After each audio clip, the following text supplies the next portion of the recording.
Bonjour et bienvenue sur la chaîne Armel High Tech. Aujourd'hui, une vidéo d'information. Pourquoi nos Model 3 Standard Range Plus qui vont être livrés sur le deuxième trimestre font 7 chevaux de puissance fiscale. Générique.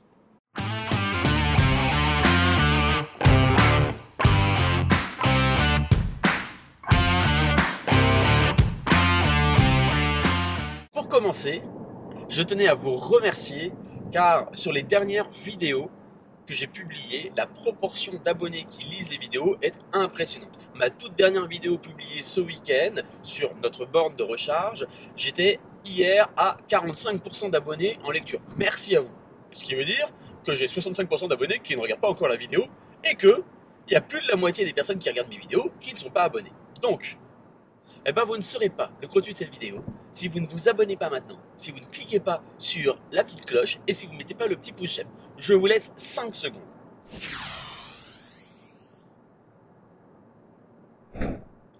Voilà, c'est pas si compliqué et en plus c'est gratuit.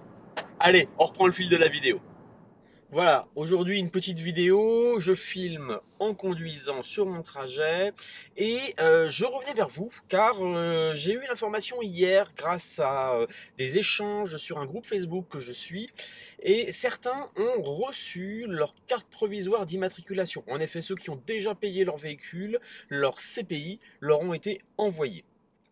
Comme vous le savez, nous avons reçu nos VIN peu après la commande de nos véhicules. Nous avons donc appris que nos véhicules venaient de Shanghai, étaient des modèles chinois et allaient être équipés de la batterie LFP, lithium fer phosphate. Cette batterie a certains avantages, notamment c'est qu'elle a une durée de vie plus importante. On considère qu'elle peut monter jusqu'à 6000 cycles de recharge, ce qui ferait une durée de vie estimée à plus de 1 300 000 km.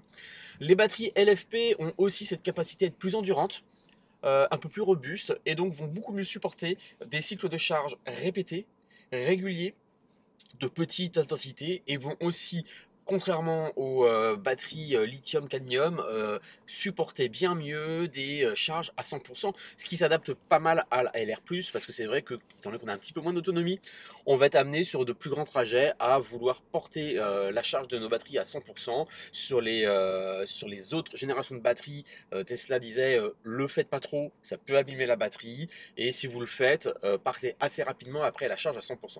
Bon. Inconvénient de cette batterie LFP, en dehors du fait qu'elle a du mal à supporter les températures extrêmes, que ce soit le froid et le chaud, et on s'en est aperçu au Canada sur les premières LFP livrées des pertes d'autonomie de 20 à 30%. Tesla a corrigé ça avec des modifications software en préchauffant mieux la batterie et en réduisant cet impact sur l'autonomie. Mais je dirais le principal inconvénient de la batterie LFP, c'est ce qu'on appelle la densité énergétique. En effet, elle a une densité énergétique moindre et donc on va avoir plus de poids de cellules de batterie. Je ne parle pas du câblage, de l'armature, etc.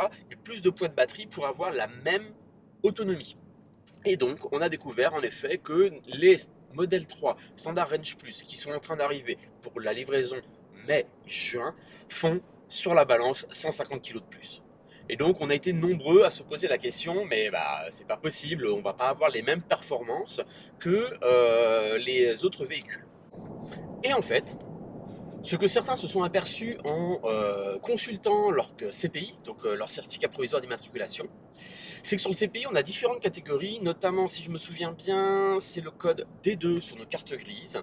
Donc on a un code alphanumérique, et si on décode ce code, voilà, on va décoder ce code, désolé, on s'aperçoit que en effet, nos moteurs ont une puissance de 100 kW, et ont une puissance fiscale de 7 chevaux. Cela faisait un moment qu'il y avait une hésitation. Un de mes abonnés m'a demandé récemment sur une de mes vidéos, mais est-ce que tu sais si ta si ta voiture est une 6 ou 7 chevaux fiscaux? Parce que sur le tarif d'assurance, ça change de quelques dizaines d'euros le prix. J'avais demandé moi-même à ma Tesla Advisor qui m'avait répondu 6 ou 7. Une bonne réponse de Normand. Et a priori donc, les premiers CPI révèlent que ce sont des 7 chevaux. Et pourquoi?